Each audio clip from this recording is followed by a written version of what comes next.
time this afternoon to be here today, to hear from Senator Murphy, and Senator Blumenthal, I think, is coming a little bit later.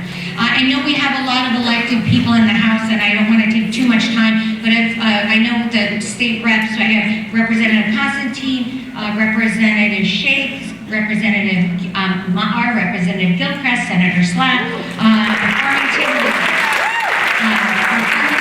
Beautifications in the House, Town Council, Registrar, Representative Martinez, and then my members of the Town Council. I am Mayor Sharon Cantor, Mayor of West Hartford.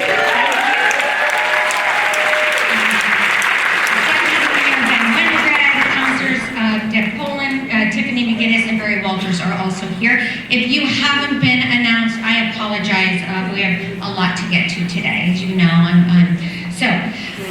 First, I also want to start by thanking our West Hartford Police Department and our West Hartford Fire Department.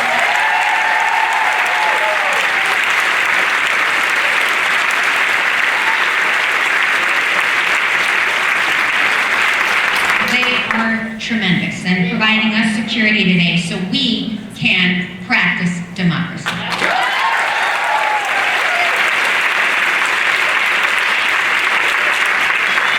And as we gather here, it's impossible to ignore the chaotic and unprecedented nature of the times that we are living in, particularly with this new presidential administration.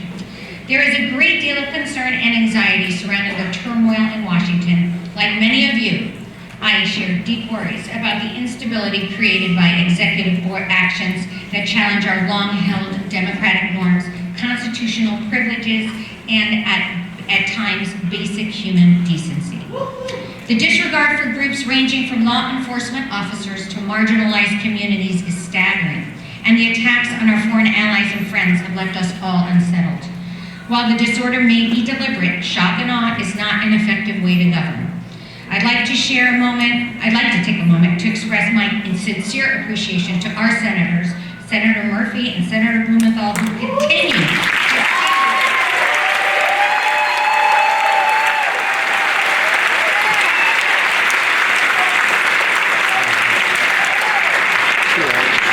continue to stand up for the stability and normalcy that has served our country well. They are fighting to protect our rights and ensure that government functions as it should on issues ranging from gun safety and affordable health care to reproductive rights, climate change, national security, human rights, and economic opportunity. They are truly advocating for all of us, and I thank them. We are all incredibly grateful.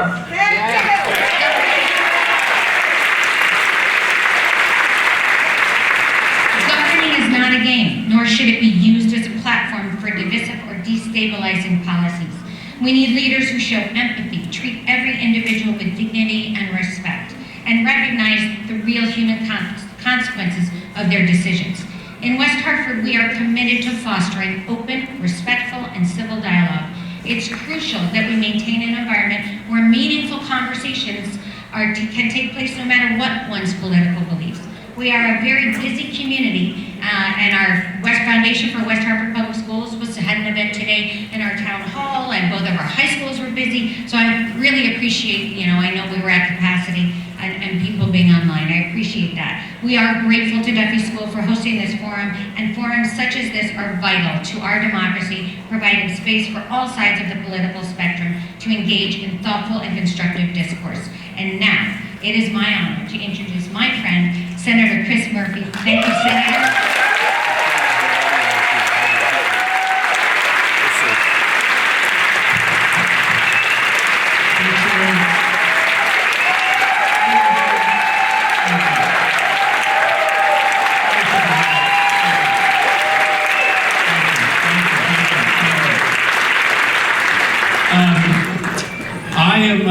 I am here for two reasons, and I suspect you are as well.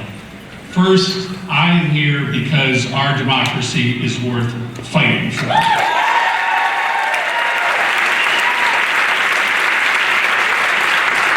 Second, I am here because I demand to live in a country where we do not fear our neighbors, we love our neighbors.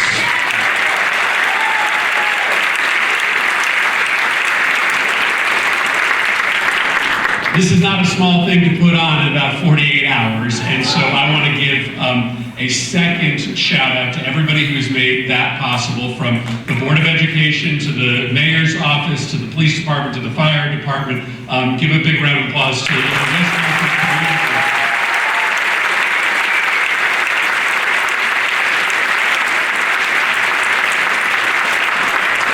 Yeah, this is democracy. This is what we fight for. The ability to organize, the ability to protest, as many are outside. But it is an innovation. It is a revolution in thinking about how we run our lives.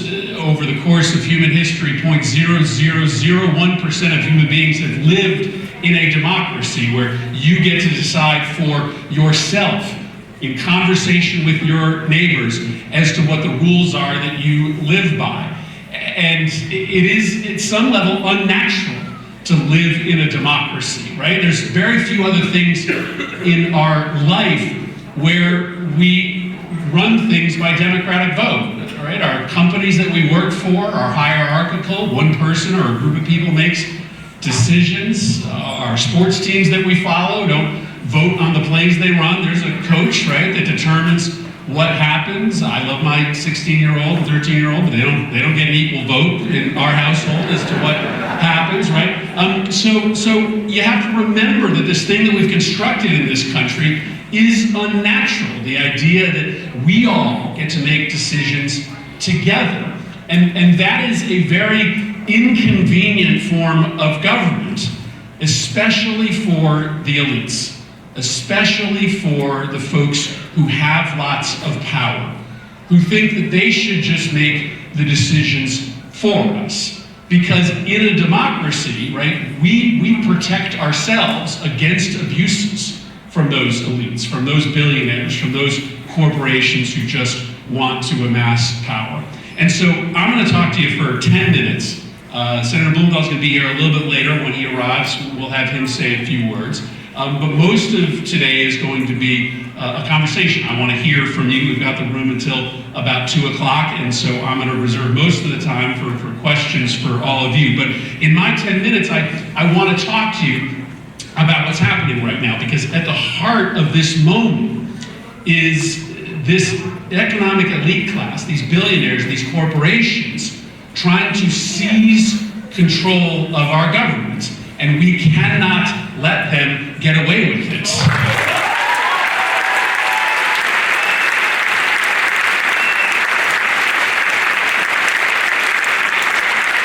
I understand that it was inconvenient for that ownership class to have Joe Biden revitalize antitrust power, to actually try to break up the big monopolies. I know it was inconvenient for them to have a corporate minimum tax passed. I know it was inconvenient for them to have their taxes increased a little bit to help pay for the rest of us. A fairer economy for workers tends to be inconvenient for the folks at the very, very top.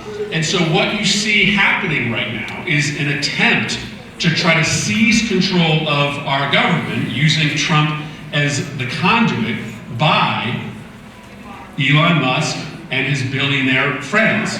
That is a corruption of our democracy. And so it is really important that we understand the prism through which we have to view every action that has caused us so much anxiety and frustration over the last 2 weeks. Everything they are doing is an attempt to capture power, to capture resources for a small group of people. That is what is happening at Treasury today. Elon Musk wants access to that data because that data is very, very helpful to him in the companies that he runs. If he has exclusive access to all of our tax information, to all of our Social Security and Medicare information, that's a commodity that one individual can use for corrupt purposes. Why is USAID the first target? Well, for a bunch of reasons. But Elon Musk and a lot of his friends have big business in China. Big business in China. Elon Musk makes half his cars in China. Guess what the biggest thorn in the side of Beijing is all around the world? USAID, right? It confronts Chinese tyranny and tries to blunt their influence around the world. And so the story of why USAID is being shut down is a story of that fundamental corruption, trying to take our foreign policy and transform it into just a business tactic for the folks that are trying to take control of our government. And so we can run down the list of very dangerous developments in the last few weeks, but it is all part of that central story, to take power and resources away from us and consolidate it in the hand of an oligarchy class. Now, what it comes with is a fundamental challenge to the constitutional order, right? Because what they are trying to do is unconstitutional and illegal, right?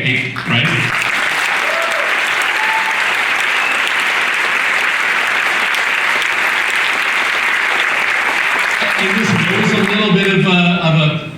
little bit of a struggle inside the movement and the party in the early days, because a lot of people like me were calling it out as a constitutional crisis from day one.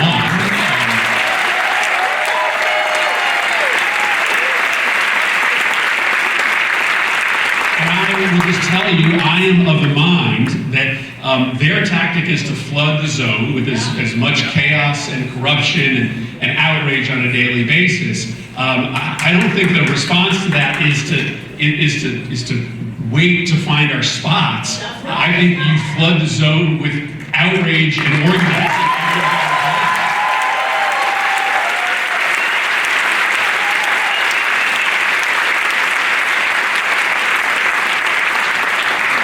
And so we need to call it what it is, which is a constitutional crisis, the seizure of spending power by the executive branch, the closure of departments that have been statutorily authorized, the normalization of violence, the targeting of journalists and political opposition. All of this is a true affront to democracy law and the Constitution. But you also have to see that attack on dissent, that attack on the opposition as part of that first story, right? The first story is about the billionaire class trying to seize control of our government. But they know that's super unpopular.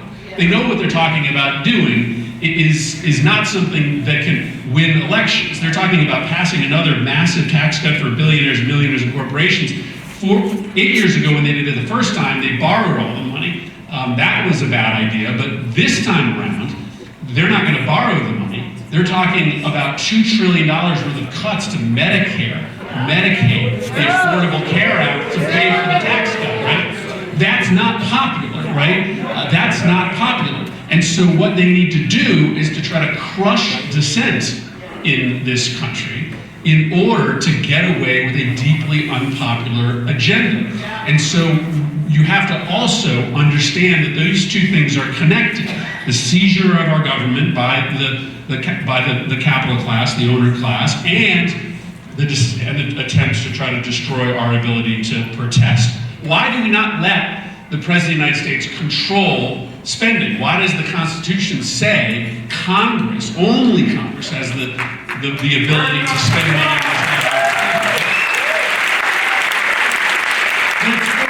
It's for a reason, because our founding fathers, they weren't perfect, but they were obsessed with the idea of holding onto our democracy, and they knew that there was going to be a pressure for democracy to move into autocracy. They wanted to do everything possible to prevent another monarchy from coming, and they watched as monarchs and kings use the spending power, right, to reward friends and punish enemies.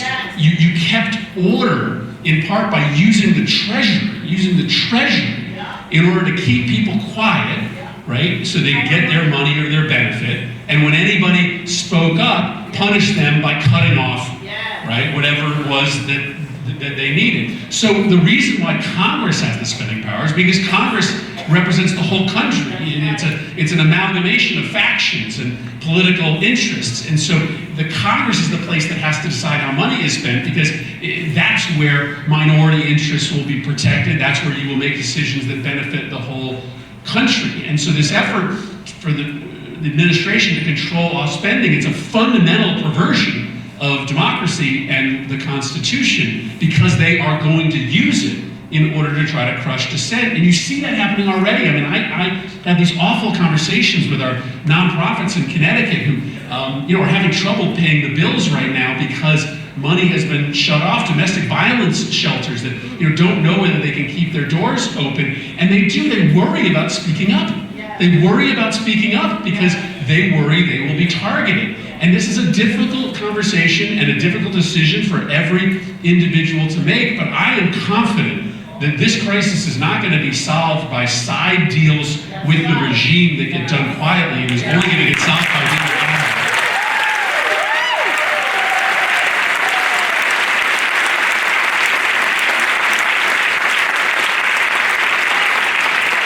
So here's my most important message. So these two twin things that are happening: the seizure of our government by Trump and his friends, the attempt to smash dissent so that they can get away with it, and that's the normalization of political violence to make us all fear physical harm. That's the seizure of spending power. That's the shuttering of sunlight on our agencies, the firing of the IGs so we can't see what we need to protest. Everything that's happening now at the FCC is they're starting to target news stations that are just covering what Trump is doing with his deportations. All of that is an attempt right now, right at the start, to try to smash protest, right? To try to smash protest. And this is why I have faith, right, that we will overcome, that we will beat this moment, because their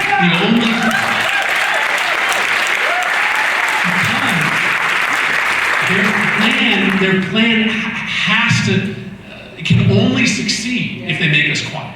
Their plan can only succeed if they are successful in making us fearful of speaking up. Their plan can only succeed if we are so overwhelmed by the moment that we just decide to stay home or focus on something else in our life that matters. But this crowd, which, by the way, is bananas, because we can only fit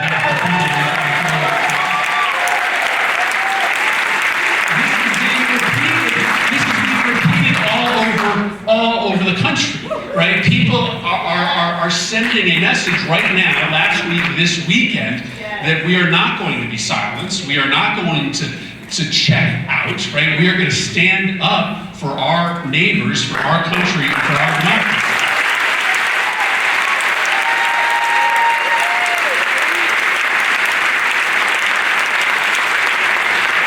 And I've seen this work before. In 2017, the #1 agenda item for Donald Trump in his first presidency, and he had, similarly, a majority in the House and the Senate, their #1 priority was the repeal of the Affordable Care Act, right? And it was like guaranteed that they were going to do that. They had been campaigning on repealing the Affordable Care Act for 10 years, so of course they were going to get that done. They all pledged to get it done, and yet they didn't, right? They didn't because we rose up as a country, all across the country. We made so much noise that in the end, two things happened.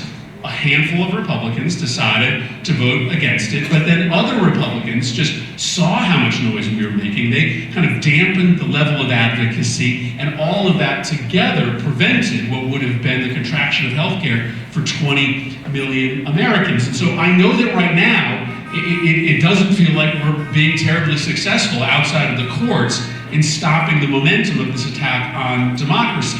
But I have just seen our ability before to do things that seemed impossible, that the conventional wisdom told us could not be done, momentum that seemed inexorable that all of a sudden wasn't if we speak out. And so 2 or 3 days ago, I just said, listen, if I'm coming back home this weekend, we have to have a demonstration of our might, of our unity.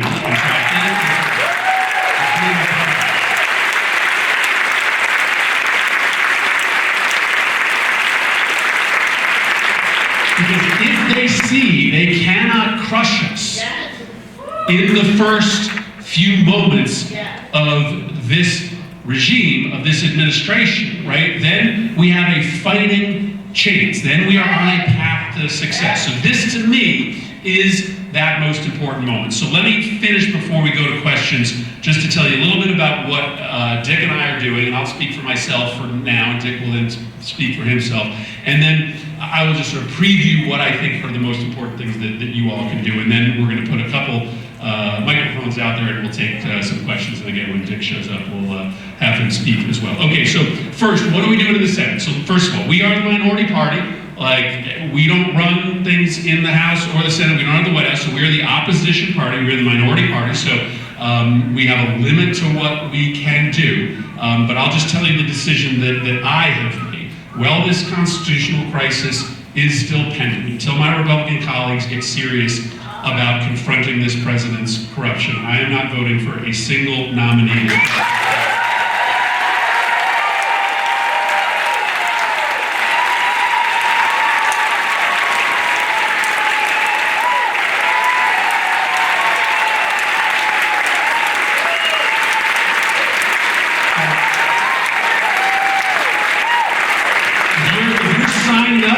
If you're signing up to destroy the Constitution of the United States, I don't want any part of your journey into the government. Right? And I'm not going to be for expediting any of these nominees. I'm not going to allow us to proceed to ordinary, normal legislation until we figure out how this thing is different. So we're going to use our power in the minority, and I can't speak for all of my colleagues, but I think you have seen over the course of the last week more and more Democrats stepping up and taking the decision that I have made. So I think we're gathering unity here. The second thing we're going to do is continue to try to do that hard, both public and private outreach to our Republican colleagues.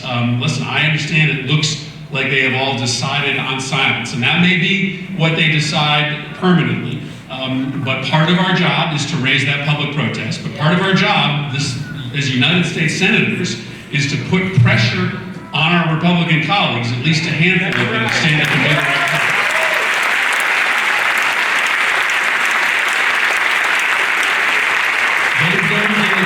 thing. They don't get a pass. This kind of loyalty to this kind of corruption, it is not something that we can normalize. The third thing I'm going to do is speak in very plain, very certain terms about what is happening. Some people say, well, we don't know what Elon Musk is doing inside the Treasury, so don't make an allegation unless you're totally certain about it. I'm not giving them the benefit of the doubt.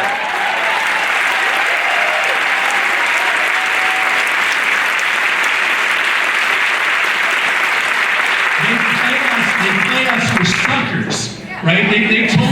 They told us early on, no, we're not closing USAID. We're just doing a review for a little while, right? And then they said, no, we're not closing USAID. We're just going to merge it in with the State Department. It's just a bureaucratic efficiency. The whole time they knew exactly what they were doing. They were shutting it down. They were lying to the American people about it. And so they have done nothing to deserve any benefit of the doubt. You have to read every single action of this administration that goes as an effort at fundamental corruption.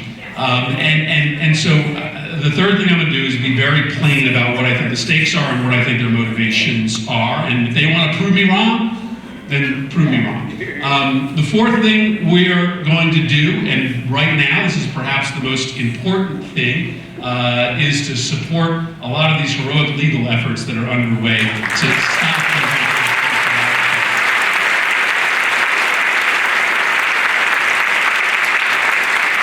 There are lawyers out there that are filing lawsuits almost every single hour, as you've seen. Most of them have been successful. I think there are mixed signals right now as to whether the administration is complying with those orders, but I will tell you now, I think the evidence is in most cases they have leaned towards compliance. The USAID's had an email to all their employees today based upon the lawsuit yesterday, halting all of the layoffs and the furloughs, putting back to work thousands of USAID.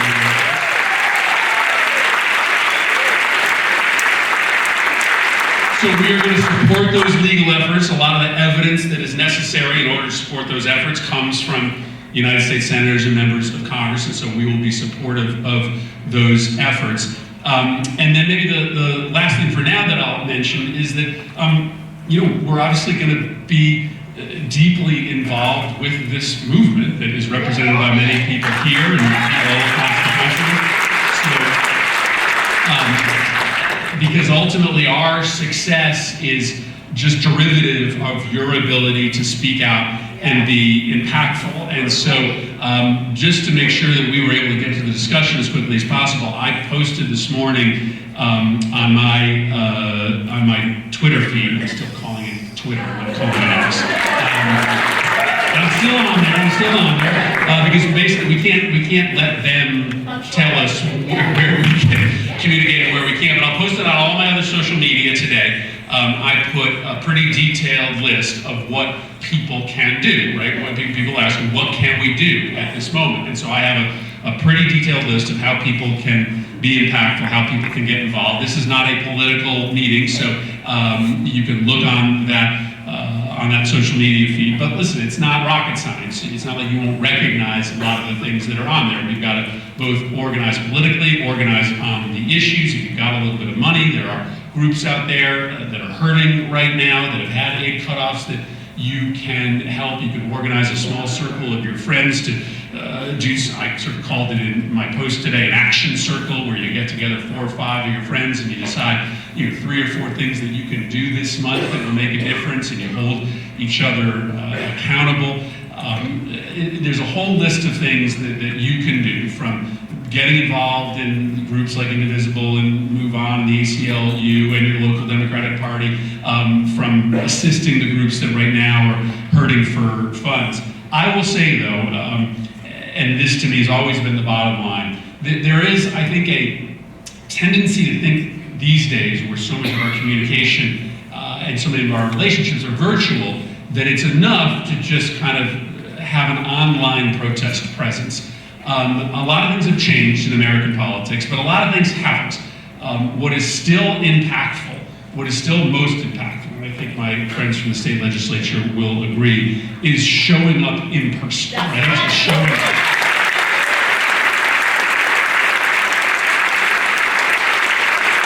And so there will be in-person protests and actions in Connecticut. There will be opportunities for people all across the country to show up to the town hall and public meetings of Republicans and Democrats. That is still the most forceful way that you can engage. We stopped the Affordable Care Act repeal because we showed up in person. I remember when I wrote the gun bill in 2022, 30 years of no action on gun violence. We passed that bill in part because every single day during the 30 days we were negotiating that bill, there were people in Washington D.C. showing up, demanding action. So that still is your most important tool.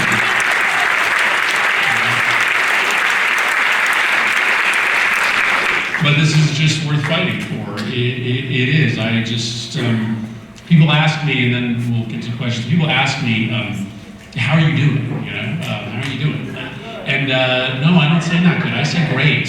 I say great. And I say great because I feel so freaking lucky to have this job. Like, I feel like this thing has always been fragile from the start.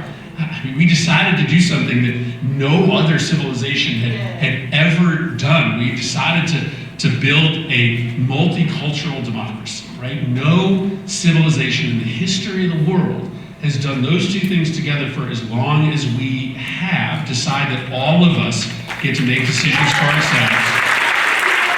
And do it in a society that is multi-religious, multi-ethnic, multi-racial, right? That has never ever happened, and it is fragile.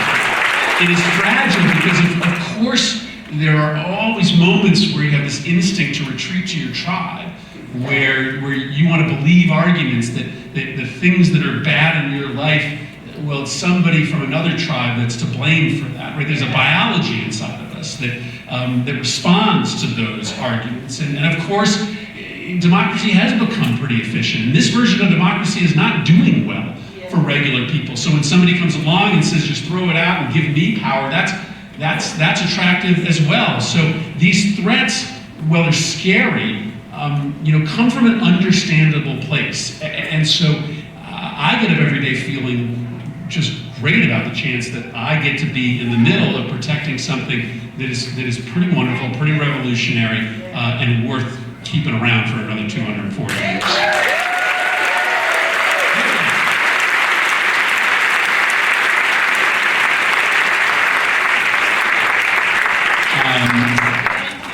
So do we have microphones that we're going to put out? All right, Aaron and Mike are going to put out some microphones. We're going to have a lot, so we're going to put one microphone in this, right, is that right? We're going to put one microphone sort of halfway up that aisle, or we're going to put it at the bottom, right? And just line up behind these microphones, and we're not going to be able to take everybody's question. We've got about, and we can probably go for about an hour.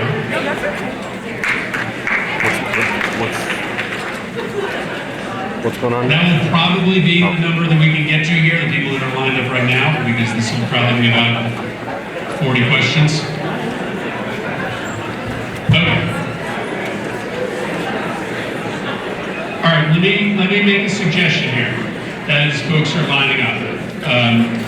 If you keep your question or your comment, and we're preferably have questions, but comments are welcome. If you keep it short, I will keep my response short, and I will ask Senator Blumenthal to keep his responses short as well, and we'll get to more of them. So let's again, thanks for being here. This is your afternoon. So let's start out. Just introduce yourself, and then say your comment or question. Try to keep it to about a minute. Senator Murphy, my name is Zach. Thank you for everything that you're doing. And I have a lot of friends back in the military and the Air Force, and they're concerned about what's going on with our Constitution right now and what might happen with the military. Do you know if Trump is planning to do purges of our senior staff of the military? What does this mean, and what could you do, or what could everyone else do to sort of counter this, given that he's already doing this with civilian personnel? Yeah. Did you serve? Briefly, sir. Well, thank you very much for your service.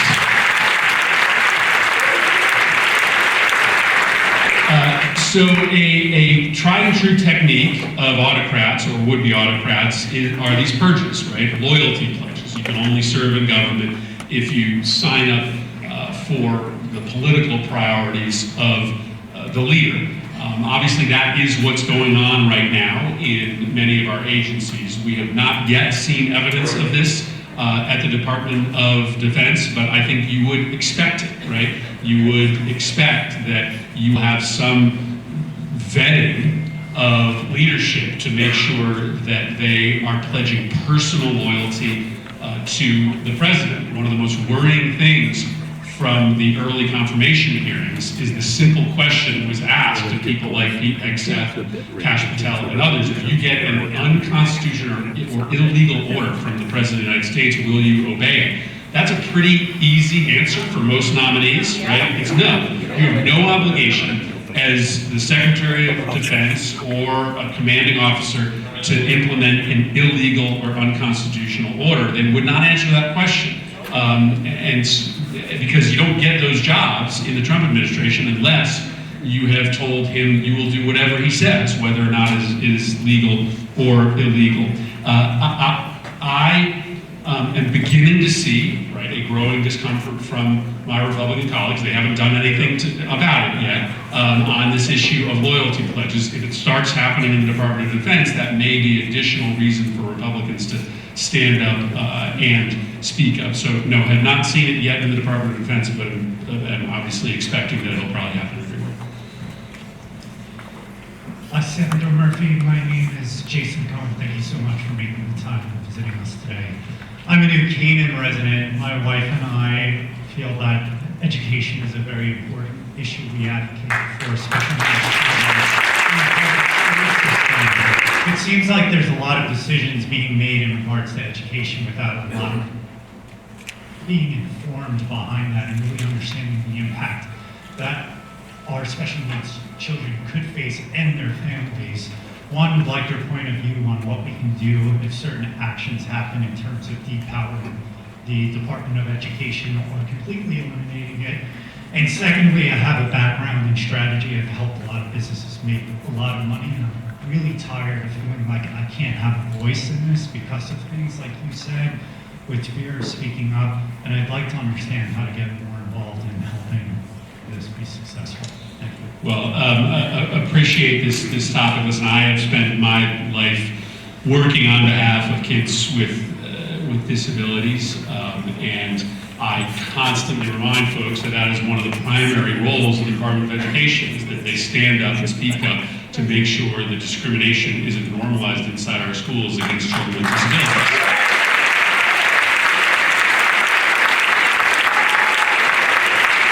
Two thoughts.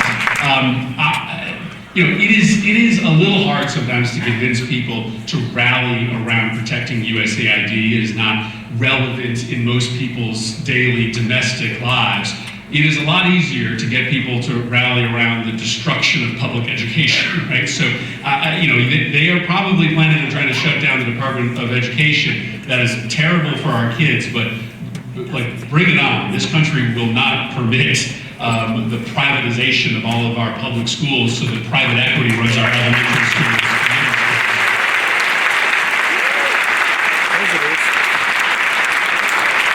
They have overstepped, they will continue to overstep.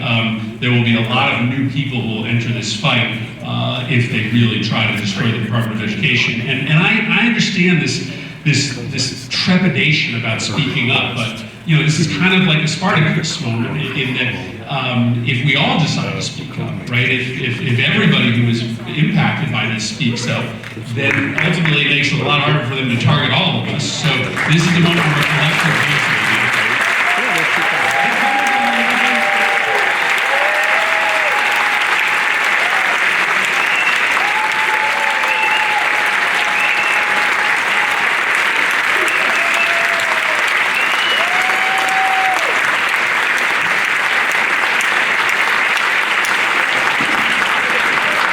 So there are a handful of people who have modeled for their entire career what it looks like and feels like to speak truth to power, no matter how powerful that interest is that you are fighting. And I was saying earlier how lucky I feel to be able to do this job in general at this moment, but part of the reason that I feel lucky about it is because I get to do it with this guy. So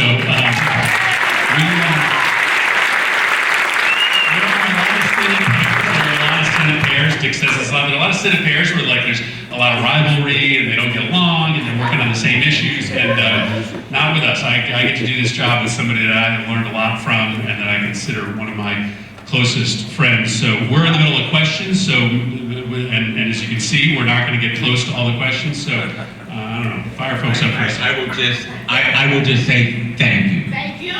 Thank you.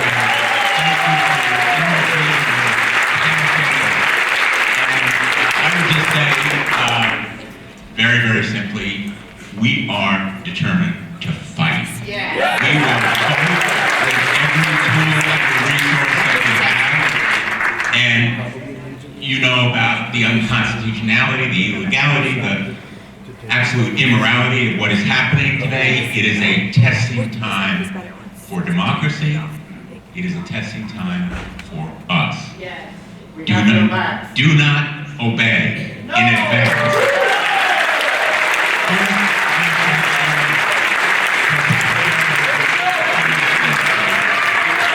not obey in advance, and I will pledge you, among other pledges that I'll make this afternoon, I'm going to turn it back to questions.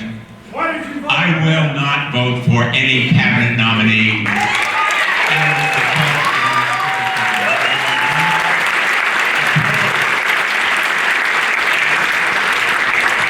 If I needed any lesson, and I want to just confess, I don't know what Chris has said, we both voted for Marco Rubio. And this is why I'm saying it was a confession. It was a mistake. Yes. And Marco Rubio, as we know in the United States Senate, has been corrupted. Yes. As everyone throughout the first Trump administration and now this one, it's a really sad story about people corrupted.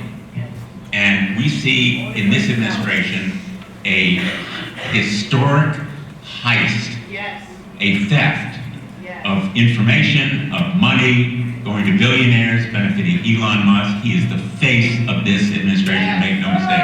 But I will vote against every single one of these nominees.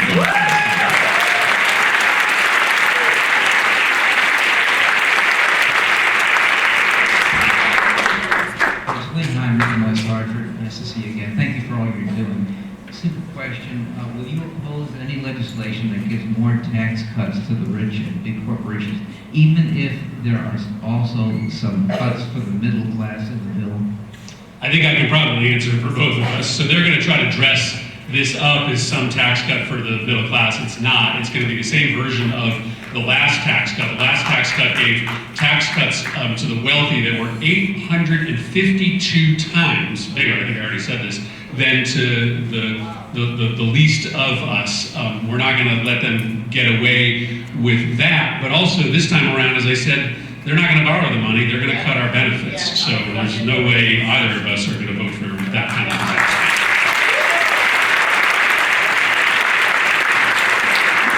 Hi, Senator Murphy. Thank you for being here. My name is Marcia. I'm from Ellington. This is just a support friend, John. With everything that Comrade Trump is doing, supporting Muskrat and his prepubescent policies, they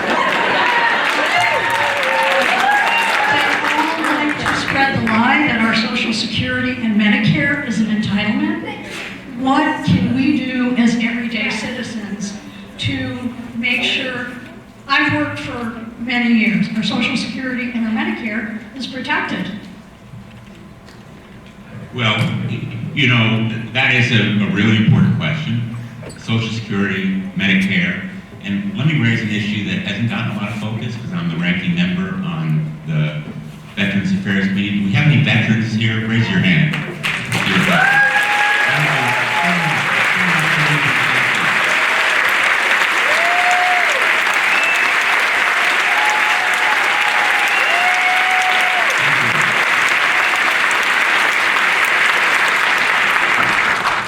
Medicare and, of course, Medicaid is already on the chopping block. Social Security, they're all at risk. But so are your veterans' benefits. Yes. They're trying to fly under the radar with this one. Freezing funding, freezing hiring, these veterans' benefits, and I've raised this issue, but it hasn't gotten as much traction. I hope it will. We're going to continue to pound on it. But what we will do is, first of all, deny the 60 votes that would be necessary. They may try to combine it with tax cuts or whatever. We have to oppose it at every turn and name and shame. Try to give the Republicans embarrassment not only in Washington but at home. And here is something that I think is really important to say about Social Security and Medicare. You know, people in red states don't realize what's happening. They really don't. And they, first of all, they're uninformed. Second, they're misinformed. And third, they're in denial. We need to reach out, create a citizens movement. Yes, I love it. Build it from the grassroots up. That's what we do. I was going to say as Democrats, but we need to reach out to Republicans. And you're the ones to do it. You know how to do it. Be ready. So, and I just want to add, there's no better partner than Chris Murphy to reach out. And he is I'm proud to work with him. We work closely together on everything we do, but on Social Security and Medicare, and on the ACA, the Affordable Care Act, also on the chopping block. We know it works. People of America know it works. We need to create that citizen movement.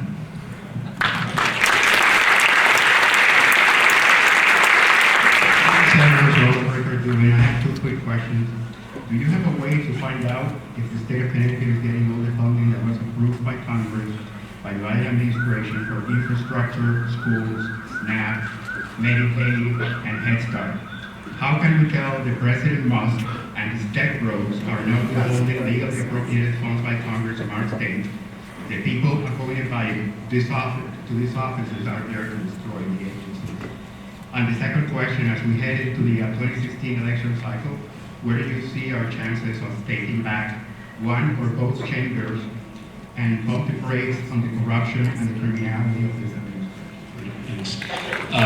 So just so you know, we are, there are only 24 hours in the day, but we are using all of them. We are in constant communication with the governor, with not-for-profit agencies, trying to understand whether there is, existing misappropriation. There are certain funding streams that have not turned back on in Connecticut. So there are grants that that are still being held, and you are starting to see the administration telegraph that they are going to give preference to red states, and they are going to penalize blue states. That's not shocking, right?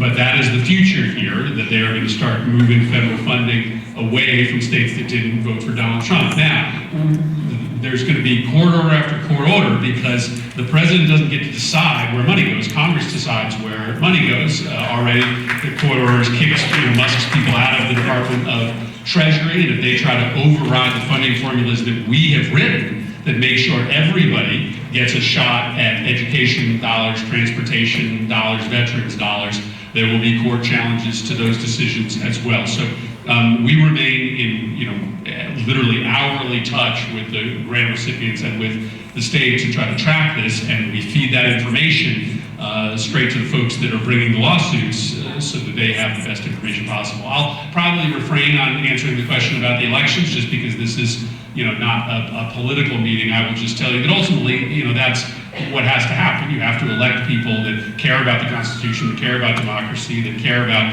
their neighbors. And I think as people, as their agenda is exposed, which is an agenda just to enrich their elite friends, that will ultimately have consequences. Gives me hope that we do have a future as a democracy and as a country. Amen. I just want to say I am so proud of Indivisible, Resist, all of our organizations. You're giving us a lesson in political organization.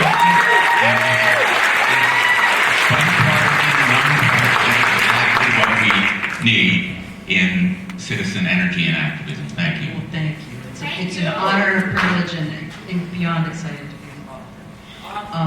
My question for you is, I understand based on... Your time is exhausted.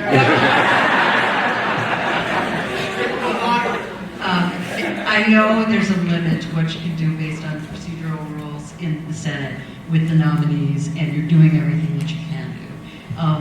Our next big fight, obviously, is this budget fight and the debt ceiling, and I would like to know from you what we can do collectively to support you in that fight and to make as much of an impact in slowing the wheels of what he's about to do, because one of my big fears is that we're going to be in this position where he's basically damaging our system so profoundly that it's going to be very difficult once these changes are made to reverse them and save programs like Social Security and veterans benefits and things like that.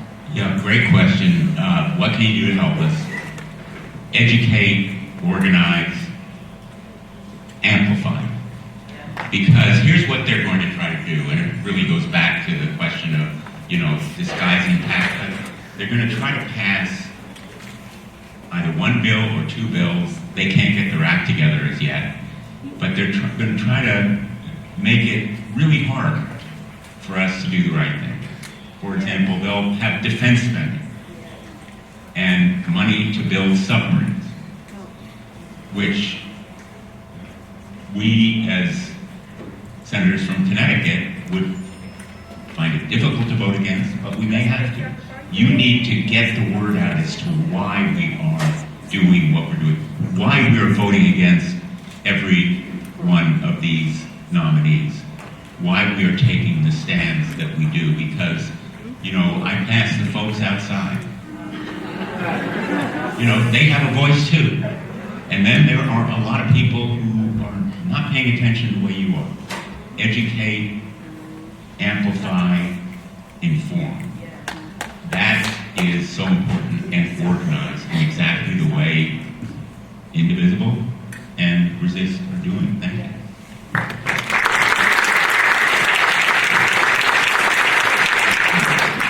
Thank you very much for being here. My name is Daniel. I'm from Middletown, Connecticut, and I'm 72 years old on Social Security and Medicare.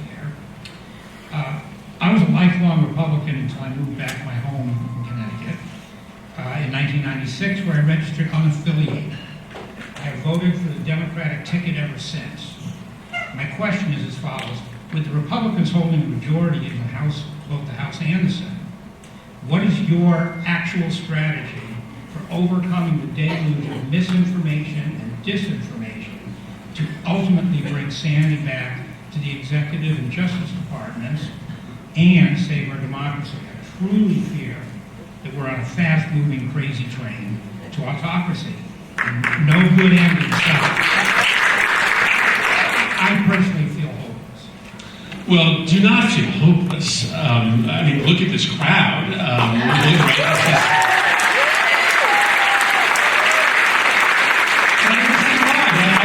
I understand why. You can look at this deluge of assault on democracy and decide that there's no way to fight back, but there absolutely is. There are more of us than there are of them. In just a week, Donald Trump's favorability went from what we call above water, more people approving and disapproving, to underwater.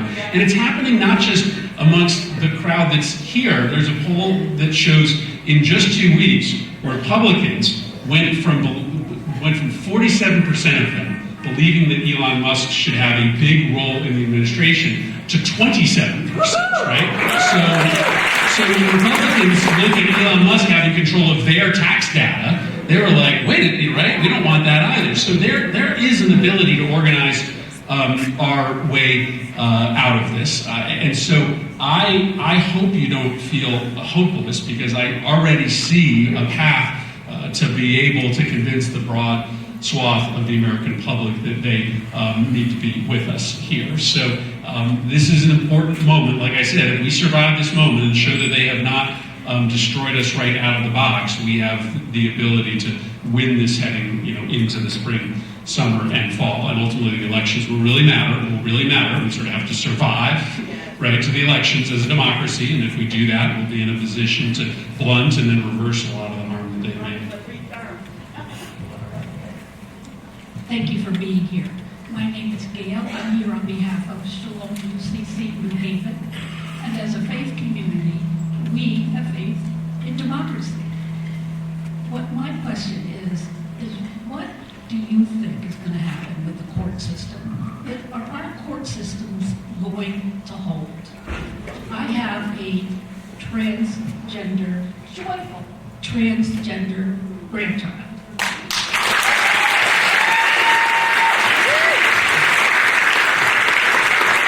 Well, that is a really great question. And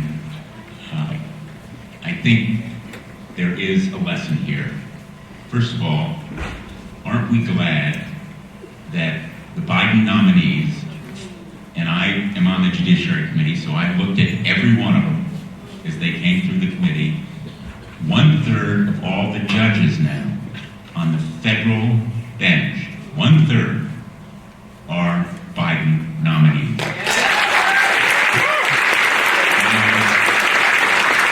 get that done was a lot more difficult than you would think, because we were working with only one vote to spare in the majority.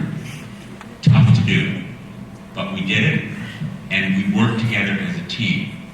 And now we're seeing results on the federal bench, not just from those Biden nominees, but from Reagan nominees, from Bush nominees. My answer to your question is, so far the federal courts have been a bore. So far, they've done what judges are supposed to do. All of us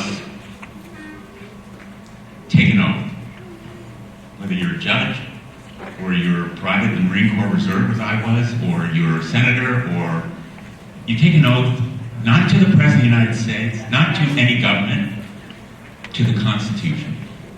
And so far, they've been faithful to the Constitution. Just this morning, early, a judge issued an order, Judge Engelmeyer in New York, an order saying that Musk couldn't go into the Treasury Department. But of course, and he deserves appreciation. He's also going to need to be guarded because of the threat of physical violence. So this is by no means, judges sitting in that ivory tower free of threat. We need to make sure our judges are protected. But so far, yes, we can count on our judiciary. The other side of this lesson is, no one's mentioned it, no one's really focusing on it. Donald Trump's going to begin trying to appoint judges. We need to vote them down. We need to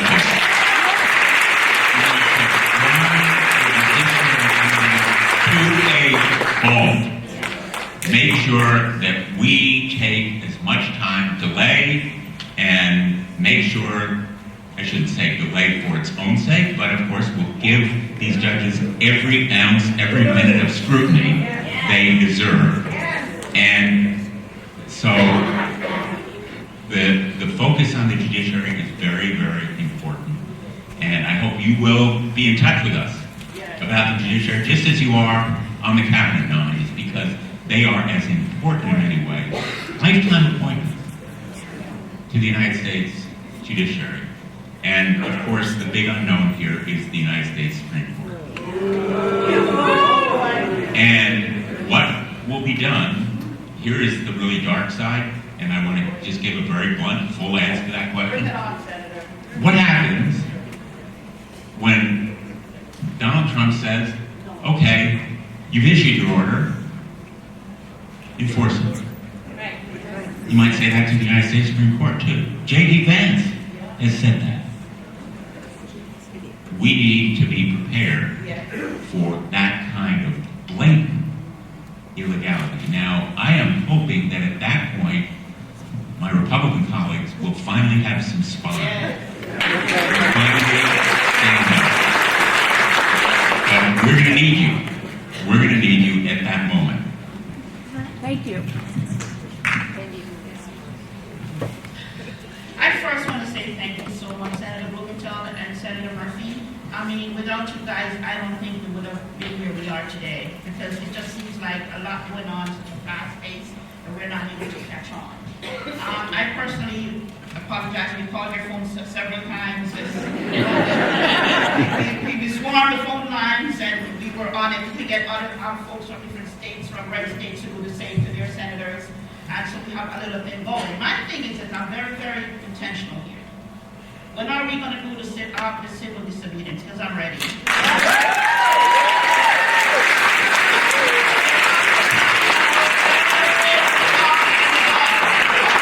Even on the media, they're trying to say, but they're not saying. Even the attorneys are saying it's going to come down to us.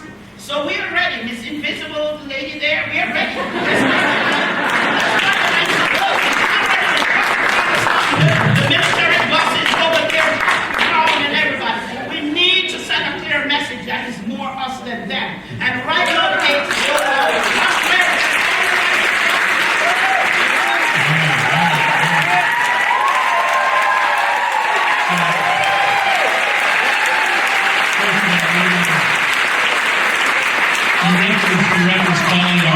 apologize for that. Do not apologize for that, right?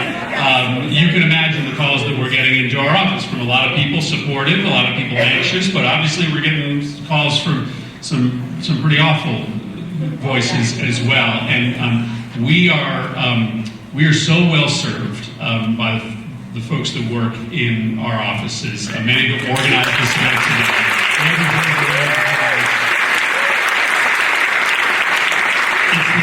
It's often the interns, the 19-year-olds, the 20-year-olds who answer the phones and are on the front lines of this. And so we're very lucky to have the teams that we have.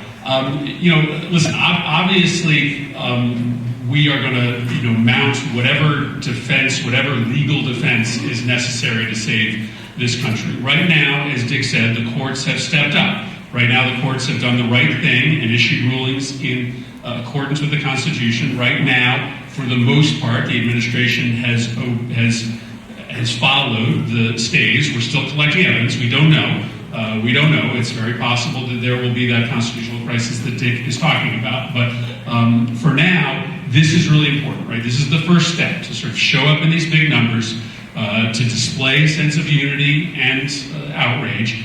This does not go without impact. So I appreciate that enthusiasm, and obviously, we are going to do whatever it takes within legal bounds to make sure that we save this country.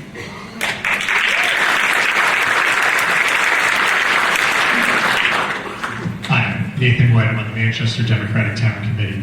I have two questions. First of all, prior to the certification of the election, Democrats had an opportunity to force a debate, because it only takes 20% of each house, to force a debate on whether the 14th Amendment should have been applied to prevent Agent Orange from taking the presidency. And clearly did cause rebellion and insurrection against the government. Why wasn't that done, and why is it not continued to be done? Because that really is the heart of this. And my second question is, you talk about federal workers. I need help from either one of your staffers, because I had a job offer from the IRS that was revoked. I should have started on January 27th as a mathematical statistician in international business and large business.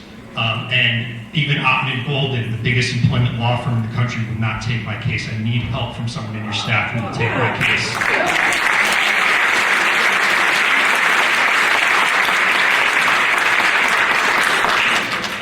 I don't know about that, the specific 14th Amendment debate tactic, but,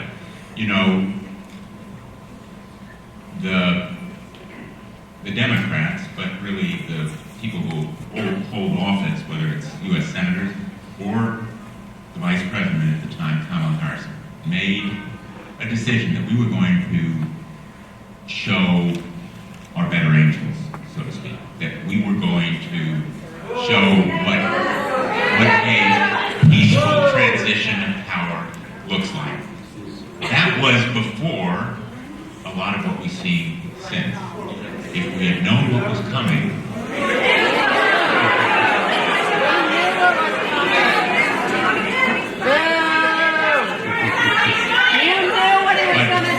we are in a different era now. We're in a different era, and I will tell you that we're going to leave no stone unturned. We're going to leave no tactic unused, and we are going to make sure that whether it is that one or any others in a similar kind of challenge, we will be ready, we'll be nimble, and we'll be as aggressive in fighting as we can.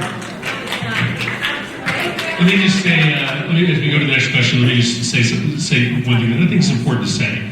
Donald Trump didn't really disguise what he was going to do during the campaign. Right? Donald Trump said that he was going to be a dictator on day one. He said that Democrats were the number one enemy to the country, and he still won. And so that is, and I've been pretty vocal about this. That's an indictment of the Democratic Party, right? So people in this country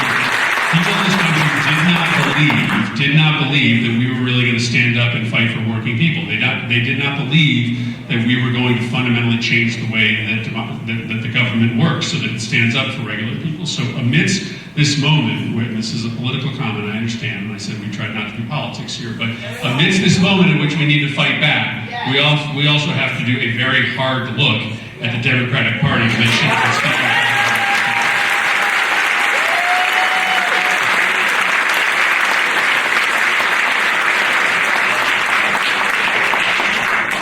Senators, my name is Sarah. I'm from Hartford, Connecticut. My question is a little bit different because I haven't heard anything on this yet. With all the chaos and everything that we need to organize and fight against, who is protecting our intelligence agencies, the people in that, the people that are abroad that have worked so hard, spies, all of those people that bring us information and keep this country safe. What is being done to protect those agencies and the way we collect information? And I mean, it's up for sale right now. Tulsi Gabbard is not going to protect that information. So who is protecting that, and how do we protect that so that that doesn't fall in the hands of Putin, North Korea, and the people that want that information? Yeah. Well, right after he was sworn in, there was an attempt to sort of speed through several confirmations, and there was a request made to speed the confirmation of the director of the CIA, John Ratcliffe, and there was a request made that everybody had agreed to do 2 hours of debate. 2 hours of debate, that was it, on John Ratcliffe. And that was what was going to happen. I went to the floor of the Senate and was the sole objector to speeding through John Ratcliffe's nomination. Because he has a history of politicizing intelligence. He literally released a super sensitive file on the day of the debate in 2020 between Joe Biden and Donald Trump as a means to use intelligence to try to interfere with an election. And we were going to sort of sweep through his nomination just a day after they had pardoned all these January 6 rioters. They're going to pretend like they care about national security after they just put 1,600 rioters back in the streets to threaten all of our lives. So listen. I'm glad that we held it up, but there's not a great satisfactory answer to your question right now, because we need the courts to put back in place all of the inspectors general. We need our Republican colleagues to vote against some of these nominees that are going to corrupt our intelligence services. The courts will still do a lot of this work, right? The courts, may reinstate the IGs. The courts may ultimately protect some of our intelligence officials, but until we can try to get Republicans to stand up here, it is the courts that we're going to have to rely on, and we have to use these opportunities when we're debating these nominees to raise these issues for the American public.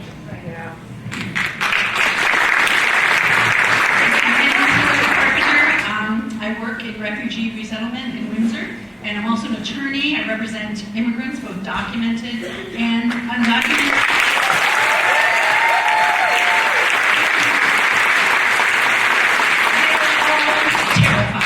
They're terrified. We have immigration lawyers that are telling their clients not to show up for their court hearings because it's not worth the risk getting picked up by ICE.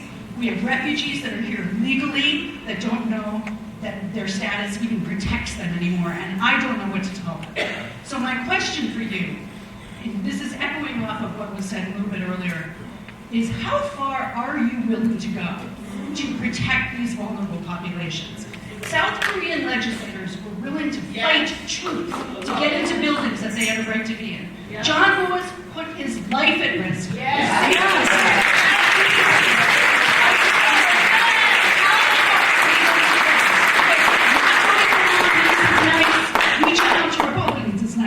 But that is not enough.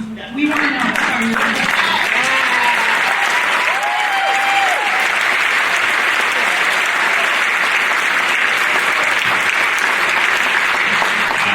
Let me just put in a plug for Iris.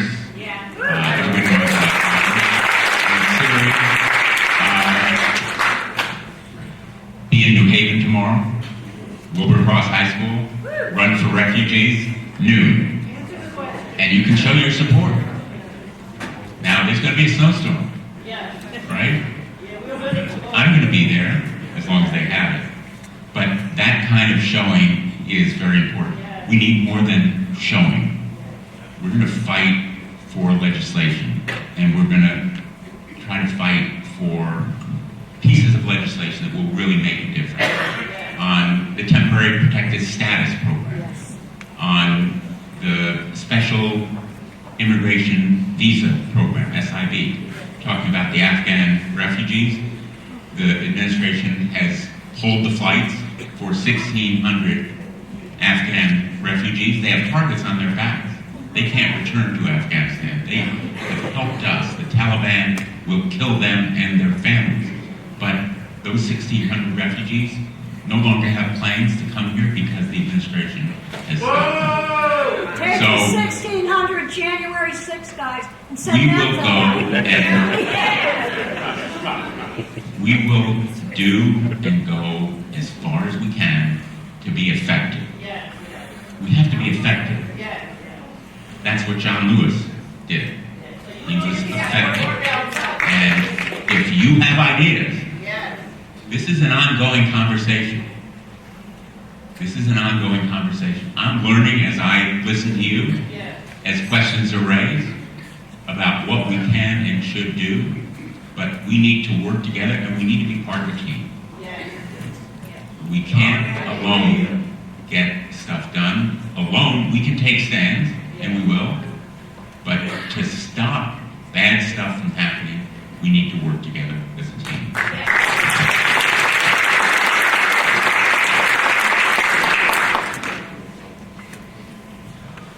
Thank you both for your leadership. My name is Ann Standback. I am here today with my friend Jim Boucher and a large group from Emmanuel Congregational Church in Hartford and our friends at the ACLU of Connecticut. We have been gathering each Saturday morning since the inauguration to support each other, a growing group of us, to share our fears and our outrage and to figure out what we can do to help the most vulnerable people in our neighborhood and our city of Hartford. Our values as a church are not being reflected in Washington. Those values of feeding the hungry and standing with the immigrant and standing with our transgender neighbors. We have decided that, as you said earlier, Senator Murphy, we've got to show up. We are going to be holding a visibility action this coming Friday at 7:30 in the morning on our busy corner of Farmington Avenue and Woodland Street, across from the Mark Twain House. We invite the two of you, we invite everyone here in this room to join us to show our values, because the people, we all share those values. Jim has some flyers if you would like those. So my question is, for faith communities in particular, what can we do to really counter what we do not feel are our faith values being reflected in Washington? How can we uniquely help this fight? Well, thank you for what you're already doing, and count us in to be a part of it and to amplify what you're doing. So, I mean, I laid out the case that I think is the truest and the most potent in terms of changing people's mind, and that's the case around the billionaire capture of our government, the illegal, unconstitutional billionaire capture of our government. But it is also true that people in this country are not as mean as this crowd is. And yet, when they see this kind of meanness... The Trump crowd. The Trump crowd. Sorry. This crowd being the Trump crowd. So, thank you, Barbara. But yet, when they see this kind of hatred and meanness normalized, they look around and wonder, well, maybe that's what my country is. Maybe actually my neighbors have signed up for this kind of inhumane treatment of human beings. And so this has got to be a multi-systemic effort. And one of the things we need to do is to show people that that is not who we are. And it is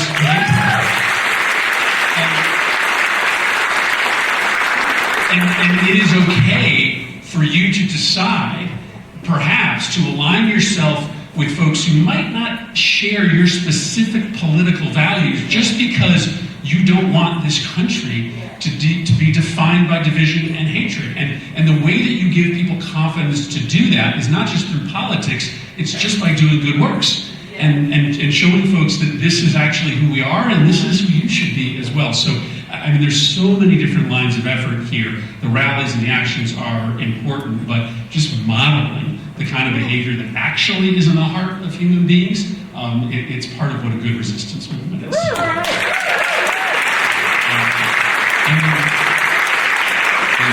And since you're a veteran of our state political process, you know, as you well know, state and local governance is really important. Yes.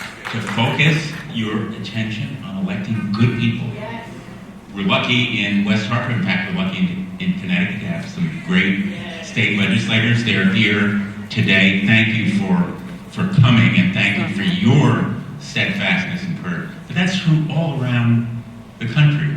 You know, on gun violence, where Chris Murphy and I have really sought at the national level to change and reform our laws, good things are happening at the state level. That is where a lot of the progress has been made. And when you reach out, it should be to the faith community and to our state leadership and to state leaders in other parts of the country, because they're on the ground. You know, the governors of red states are looking at their budgets and they're saying, you mean you're cutting off our transportation block grants? I've got a road that's halfway done. I don't care whether it's President Trump or Sean Duffy, the commissioner, the Secretary of Transportation. I got to finish this road. So reaching out, and I keep saying, reaching out to the Republicans, the red states, to state governments, to the faith community. I was late, and I apologize, getting here because I was at the funeral of Reverend Dr. Perry, a wonderful faith leader, senior pastor at the Union Baptist Church in Stamford, with a crowd even bigger than this one. We need to reach out to those people through the faith community. So you're absolutely right. Great point about using those connections, because the Constitution is what ultimately, I think, will provide bulwark in the courts, but morality is what the American people, I think, will respond to. Chris's point is absolutely right. The American people are better than this administration.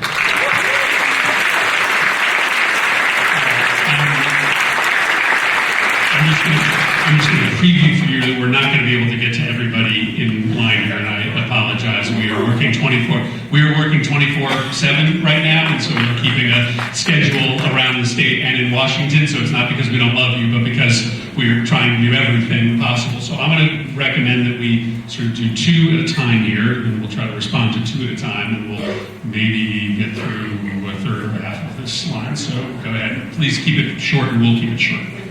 Thank you very much. Betty Marafino, West Hartford, and President of the Connecticut Alliance for Retired Americans. Two words that go through my mind and hearing all of this is good trouble. John Lewis has been referenced. And as a former teacher, I have an assignment for everybody, if I may. The Alliance was part of a large task force. We just successfully passed the Social Security Fairness Act with a large bipartisan vote in the House and the Senate. And one of the ways we were successful, and here's my assignment, we had everyone around on our task force around the country have them contact their family and friends who live in other states, especially red states, and call their congressperson and talk to them about all the things we've been discussing today. So that's my assignment. It worked on the bill, and I think it can work again. Thanks, Patty. Just in brief, again, we're here to stand with you. We're here to stand with you every moment, every day, every week to protect these human rights and these human needs. My question is around DEI, and I'm going to just talk more about this as diversity, equity, and inclusion, and the kind of work that's been going on. And what we're seeing, right, is that I'm with a number of organizations who have their funds frozen that support the very people that the core values of diversity, equity, and inclusion stands for. Tens of thousands of people right now, as we stand here today, are losing services and needs. And want to just hear a little bit more, because you've had your lifetime built on those core values. We'd like to hear you speak a little bit more about those core values, and that we're going to move those forward and move the kind of resources to our vulnerable communities that should be getting these resources. Great. There's going to be another question and you can ask a question, and we'll do both. Do questions. Dan Weinberg, West Hartford. Two very quick things. One thing is, we have a group with a lot of multiple opinions about what should we do when the time comes and what happens when we come next when, for example, the court orders aren't in fact respected or maintained. I implore you to work as hard as you've been working, but when the time comes, you're our leaders. Give us the signal for when we need to take further action. Okay? You can do your great work. Keep it up. At some point, if there's that need, we need to hear from you. You were very good at that, with USAID.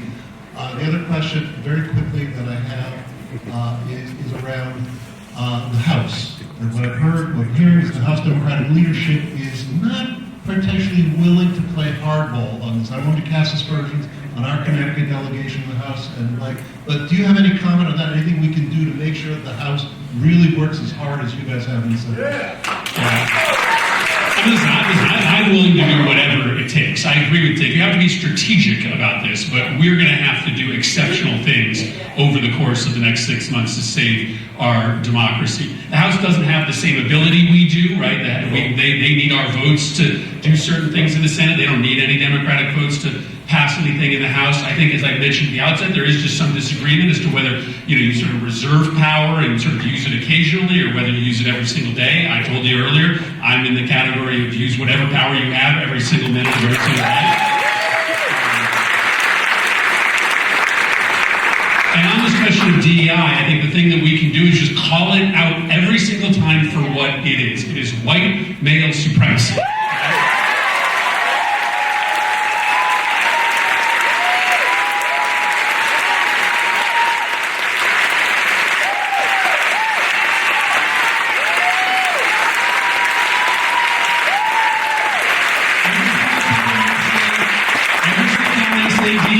Say what it is, and they aren't even trying to hide what it is.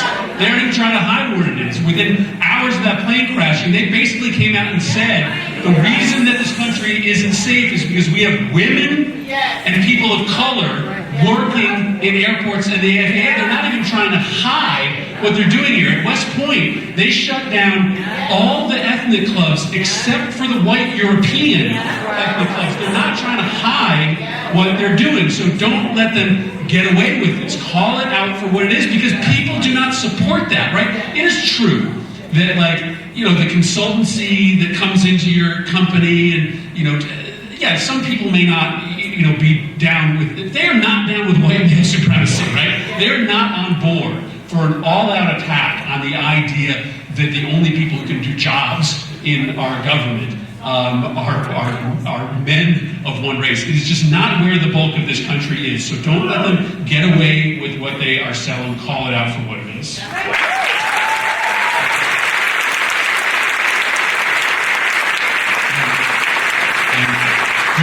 Chris is absolutely right. It is white male supremacy. But in addition to calling it out in the abstract, also point out the success stories. The new Secretary of Defense, Hegseth, gave a speech yesterday, his first town hall, and he spent the whole time denouncing DEI. He did it in front of an audience filled with African Americans, Asian Americans, immigrants.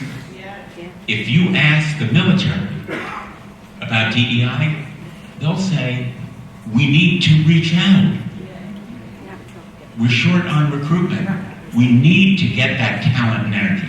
If you ask the business community, DEI, we need to diversify. Diversification helps us make sure that America understands that DEI is not about discriminating against anyone. It is elevating, it is raising up American heroes and talent.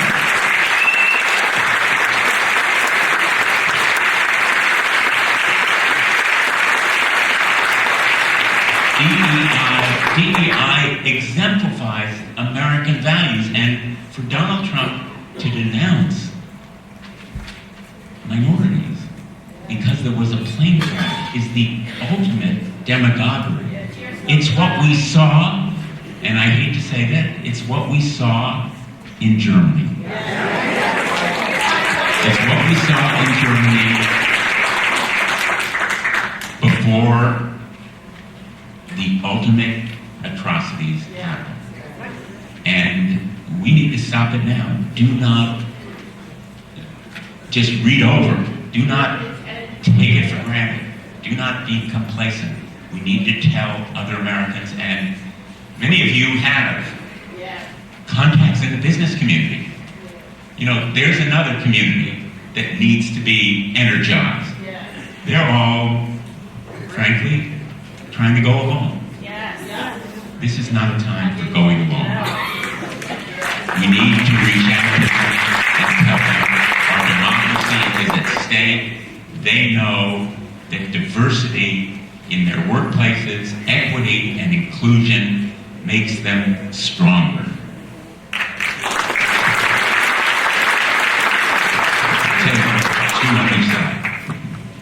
My name is Nicholas. I actually work in this building with the special needs population. And the question I have is, most of the problems that we're seeing, they seem to be the executive branch and relying on the judiciary to help us. But you were focused, Congress, senators, do you have any plans, whether it be now as the opposition party or in the future when things may swing back and are in power, to kind of build out safeguards for your branch of government? Because right now, it just seems like these other groups are coming in to take your powers away, to kind of assert control of spending over everything that is legislated. What's the question? The question is if there's anything that you guys are planning to do to safeguard that in the future. Hi, my name is Karen Weinbrod. I'm from West Hartford. Quick question related to the evisceration of USAID and the foreign aid freezes. My son's company, which is a long-time NGO, Global Health NGO, furloughed 80% of its staff from this past week. LinkedIn and his account is full of his colleagues and friends who have no jobs. So the question is, for the glimmers of hope being provided by tiny waivers here and there, like PEPFAR in Africa, is there a possibility that there really will be continued funding for some of these efforts, and will the NGOs be paid?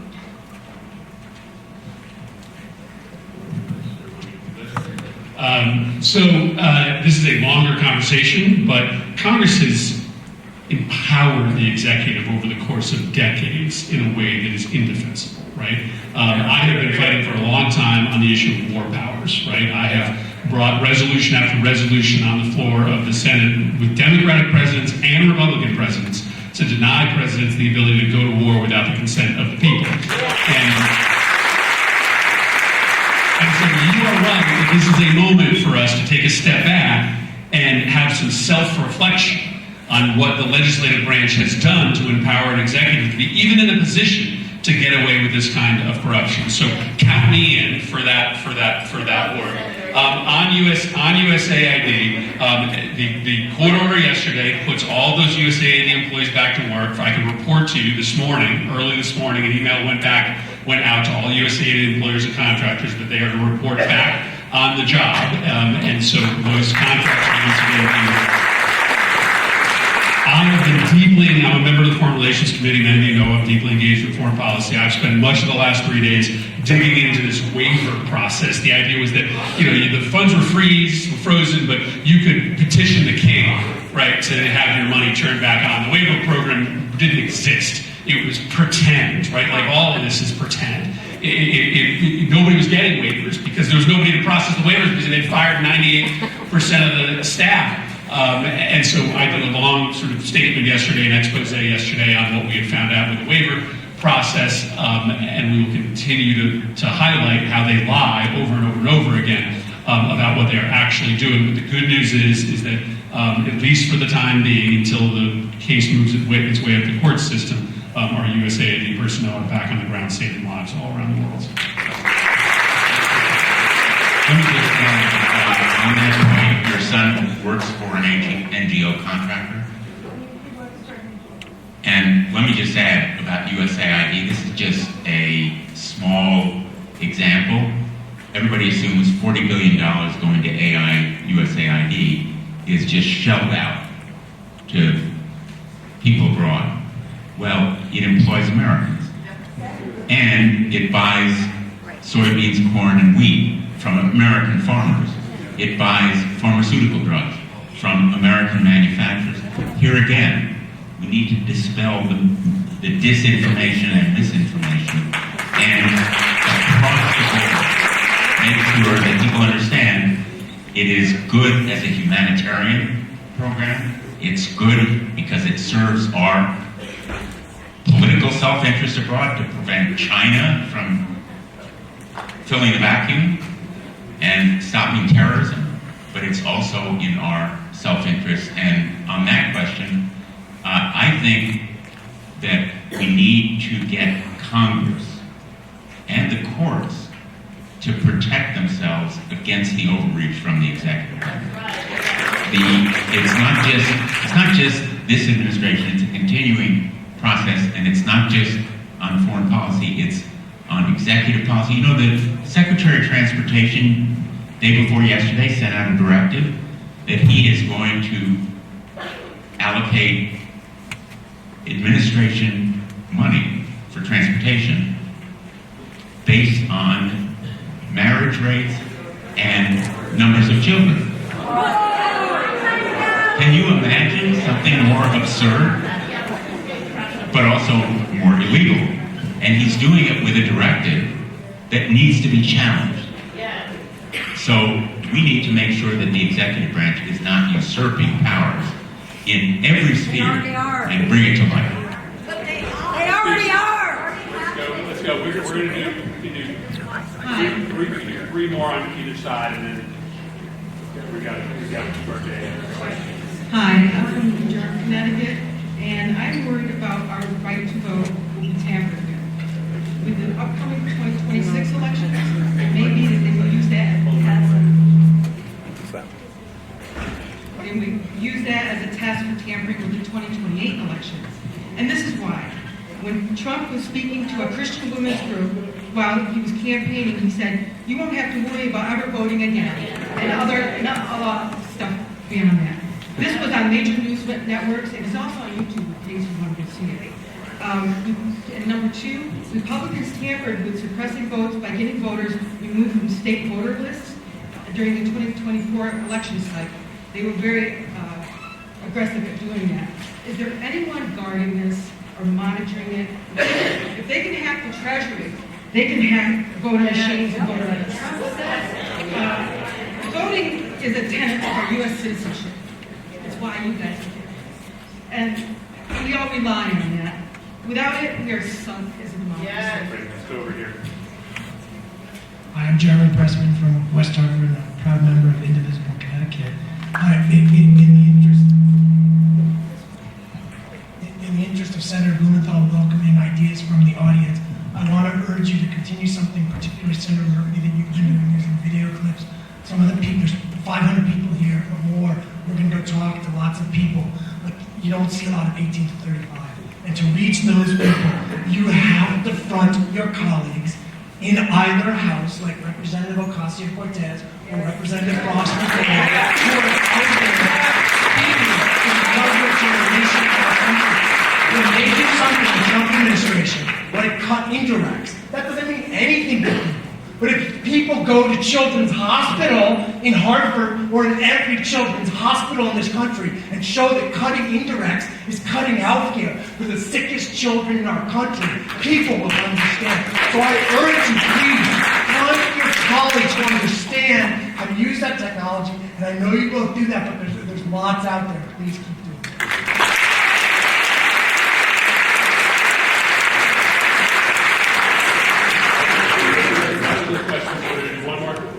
I want to get two questions at a time, so definitely trying. I know I'm definitely trying to get as many people in. It was a good comment, but not a question. Senator Murphy, you mentioned that you are seeing some Republicans wavering a little bit, questioning things. Is there ways going forward as we see this, can we know which people those are so we can pressure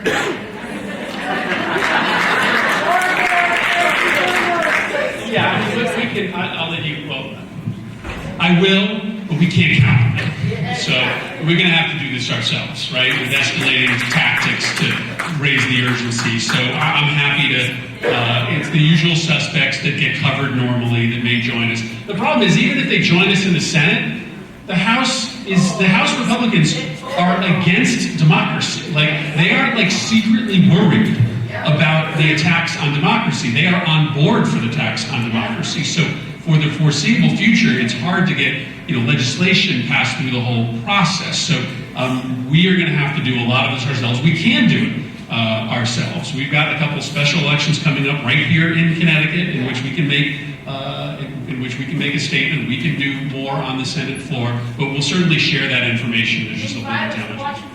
And let me address the first question that was raised about potential rigging. I think that question is extraordinarily important. Really important. How do we stop hacking? If Elon Musk is doing it in the Department of Treasury, the Department of Defense, the Department of Education, the Veterans Administration, what's to stop him from doing it in the town halls of Connecticut or elsewhere? We need to mount that kind of major effort that we did last time on challenges, legal challenges, and fund it through, we're not a political group here, a partisan political group, but mount it through the appropriate mechanisms to fight that kind of hacking. Absolutely right. Is somebody doing it now? Here we go. People are waiting in line, so let's keep the line moving. Good afternoon, Senators. My name is Holly Henderson. I'm from Cities. Speak up, please. I have two questions. The first one is, what are you going to do? What is your stance going to be when the first abortion ban makes its way out of the House and into the Senate? Because you know it's coming. And then part two is easy, and it should be a great finish for you for this afternoon. I'm a member of SURGE, Showing Up for Racial Justice. And there are several of us here today. We're trying to connect with anybody else in this group who wants to start showing up more, marching more, being on the ground. So I have a pledge that comes directly from SURGE. I pledge to show up to protect the rights, safety, and dignity of people in my community and resist Trump's anti-democratic and immoral agenda. I'd love it if you both signed this today. Well, we'll talk about how to talk about this. Thanks. One over here. My second question for you was, we're seeing that you're being locked out of these departments as Musk and his friends are running through them. What are you doing about someone? There was a video yesterday, they're outside and they're saying, look, we're locked out. Well, we know, so what are you doing about being locked out? So on the first question, we actually have an answer. They actually have already brought an anti-abortion bill before the Senate, and we defeated it. And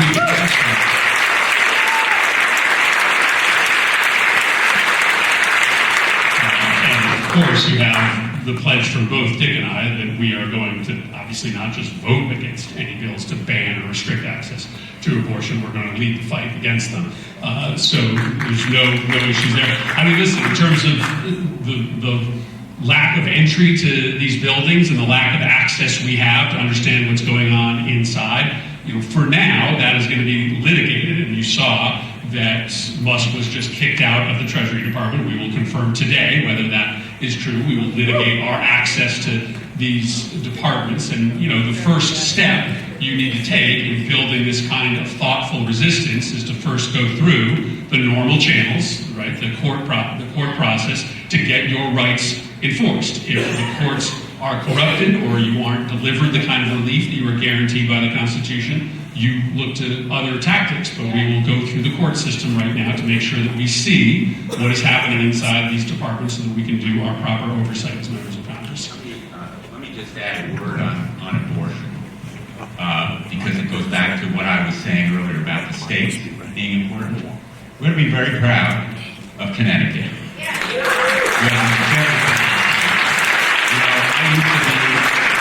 I was a state senator, and at the time authored and fought for the first codification of Roe v. Wade in state statutes. Connecticut led the way. Connecticut has more recently led the way thanks to Jillian Gilchrist. Very proud of her. Jillian, stand up, Jillian.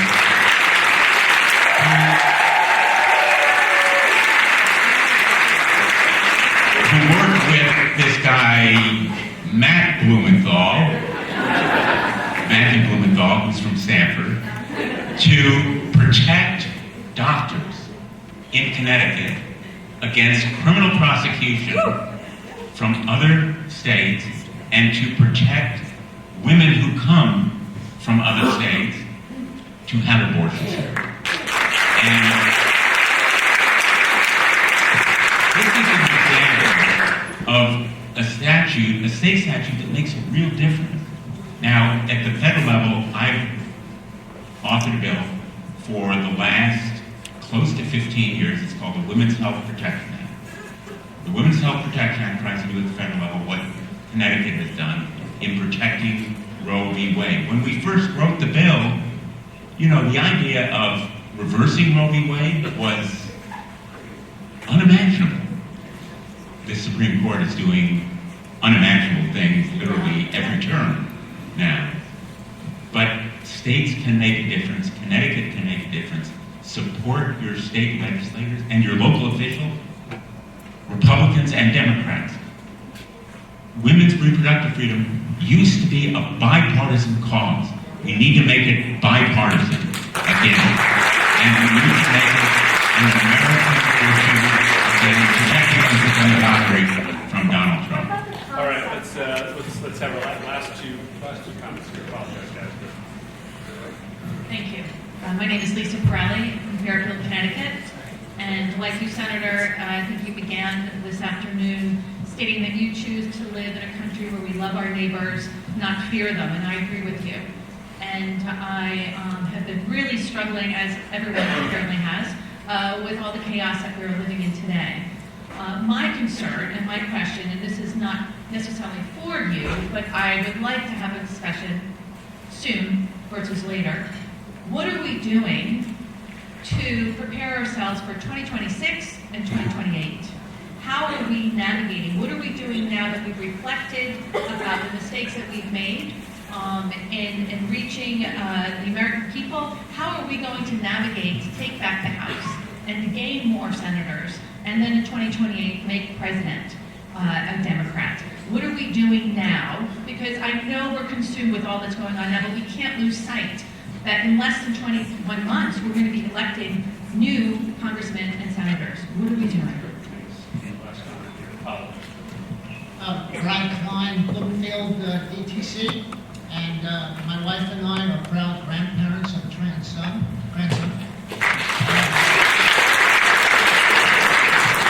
We're worried about them, and we're really also worried that the Democrats might have learned the wrong lesson in the last presidential campaign, that is an issue that they don't want to go near.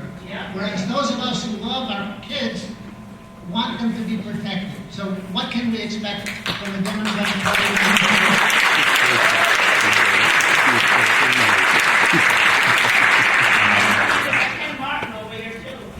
I'm going to answer real quickly.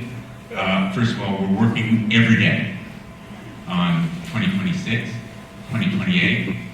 I'm also working on 2025. We're going to have a lot of local elections in 2025 here in Connecticut, and there'll be others around the country. Every election counts. Elections have consequences.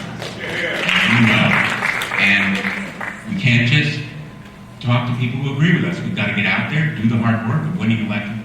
But in terms of preparing for 2026 and 2028, there's no day that passes without our working on it.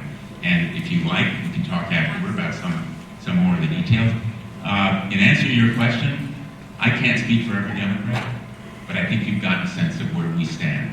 And we're going to take that message to our fellow Democrats with your help and support. Thank you.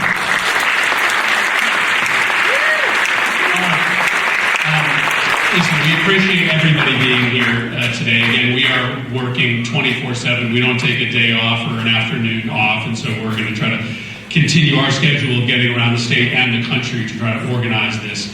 I'm up for the conversation about the future of the Democratic Party and how we win, but the only way we win is if we still have fair elections and a democracy in 2026.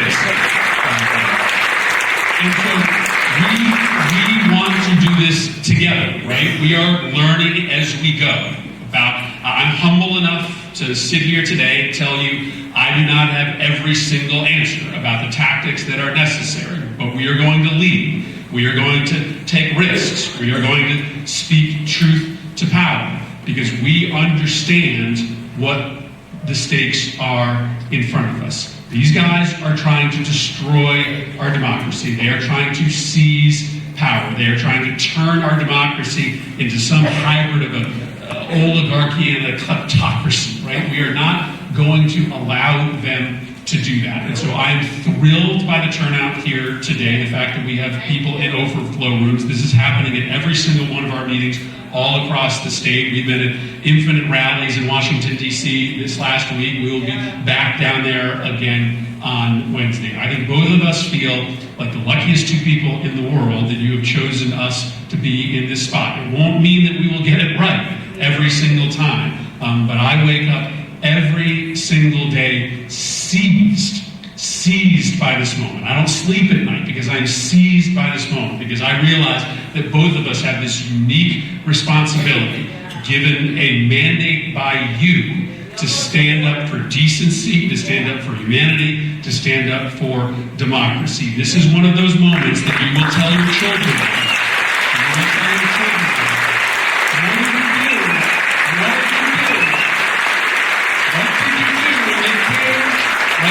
What did you do when they came for your democracy? What did you do when they decided to try to make us fear each other? What did you do when they decided to turn you against your neighbor? You've answered the call by showing up here today, but I've got that long list of things that you can do tomorrow and Tuesday and Wednesday. You can help us, you can critique, you can add to our list. We are in this together to save our democracy and make sure that this is a nation defined by our love for our neighbors. Thank you very much, everyone.